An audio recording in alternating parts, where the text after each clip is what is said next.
It is time to expand minds through movies, TV, sports, and flicks. It is time to boldly go where no podcast has gone before. It is time for the Captain Talks Flicks. The Captain Talk Flicks. Welcome to the Captain Talks Flicks podcast. I'm your host, Captain Cortez, aka Mr. Love, and this is where we talk flicks.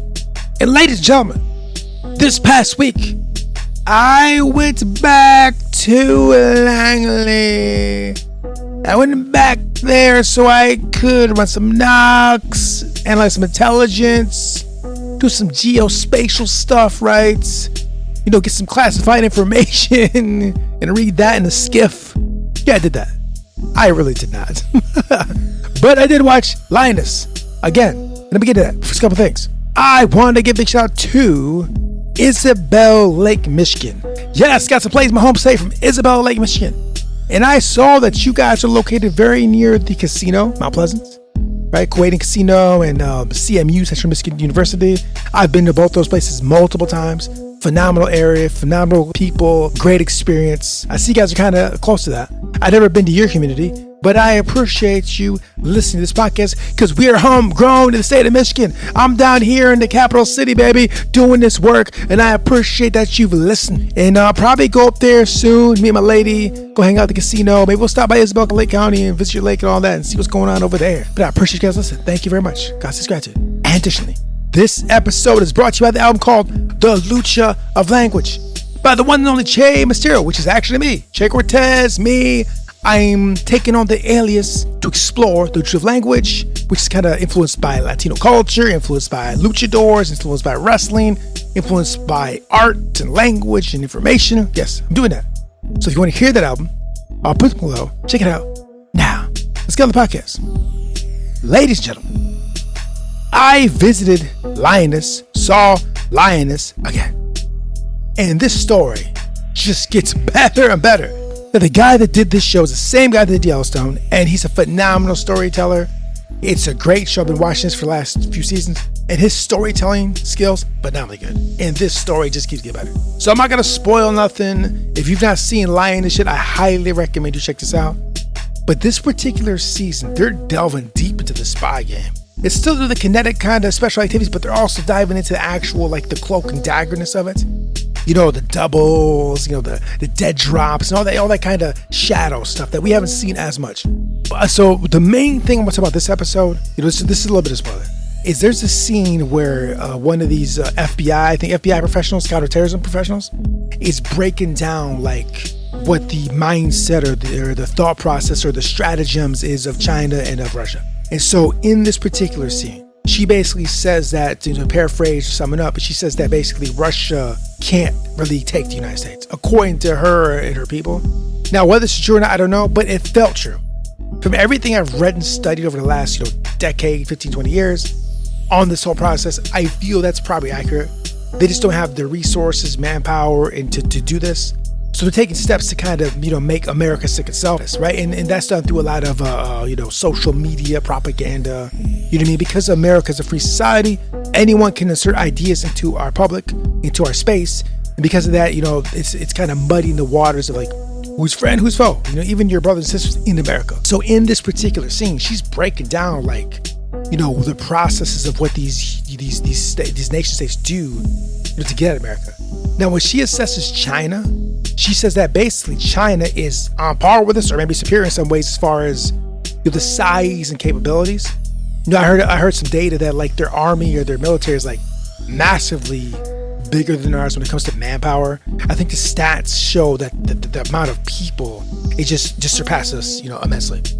But in the episode, she says that China is so interwoven in our economy that going to war with us, kinetic war, makes no sense. Now, there's somebody that study this and just a regular shopper that shops. If you go to your store and shop, just look at the bottom of the item, right? Look at where it's made. A lot of the stuff is made in China.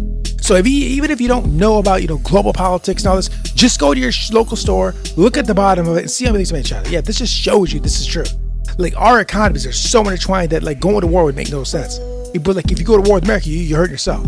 So she assesses that, and I feel it's probably spot on, too. Now, to be clear, I have no expertise. I have no certifications, no degrees, but I've read a lot, and I've studied under a lot of experts in that space. I've heard their words, read their books, read interviews, so I kind of have an idea through that. And also, too, I spend a lot of time, my downtime, just thinking about these kind of things. My brother likes to tell me, like, I like to play politics. And on some level, he's right. And so instead of me sitting around there drinking, partying, and playing video games, I just spend a lot of time thinking about strategy and the political stuff, as far as how to maneuver. It's very interesting. It's just, thought experiments. I have a big map hanging on the wall, right? And so on this map, I kind of look at it all the time. I kind of put little tax on it. I play someone to study, learn more about. I've always been intrigued with, the globe itself. So I'm always learning new things and studying them. It's phenomenally great. So I do agree with those assessments. So, this episode, they kind of break that down way better than I did. I highly recommend you see the episode. And what I want to say is I feel that is probably grounded in real truth. I mean, it sounded spot on from everything I've studied over the years, like, seriously. And it seems like, the guys that run the show would definitely put some reality into it. Because the way they paint it in that team room meeting, like, it's everything I've read about and I kind of think is true. You mean? I mean, despite what you see on the news and despite what you hear here and there, America is still a very powerful country when it comes to the military capabilities. Don't let the internet fool you. Don't let these pundits fool you. Whether there are pundits or people overseas, the reality of it is we have tons and tons of military equipment and stuff. Like, that's facts.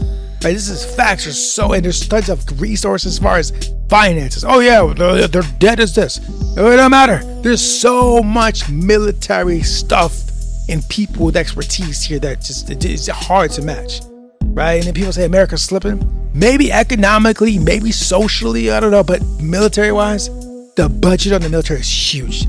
So don't get it twisted, bro. We can still bring the heat if we need to, right? This is facts. But generally, though, we don't try to go there. We just don't. We have the tools, the capabilities, but we just don't unleash them like that because it's not really called for. But anyways, I feel this episode is phenomenally good at diving into that. And as we proceed these next few episodes, I feel we're probably going to dive deeper in these trade crafts and the cloak and daggerness of the spy world, which I love so much. And because I've read about it so much and studied so much, it should be interesting to see how they tell this tale.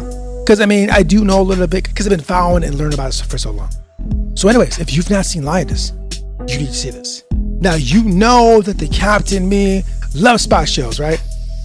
Now, this is more like the special activities paramilitary part of it. There's a lot of what they do. But even that being said, still great, still love it, phenomenal show. Like, right now, at this moment in time, there's so much spy shows and necessary shows on the TV right now. There's another one coming like in a couple weeks. They just don't stop. It's just non-stop, bro. Like, it's just phenomenal time to be a fan of the whole genre of spy films. Like, they're trying to come back. And also, if you want to see the show, I will put the link to our Amazon Associates account below. If you want to help out the show, you can watch through there. So this concludes the podcast. And until next time, we'll see you. Do not lose hold of your dreams or aspirations. For if you do, you may still exist, but you have ceased to live. Henry David Thoreau. Till next time, it's Captain Peace. The Captain Talk Flicks.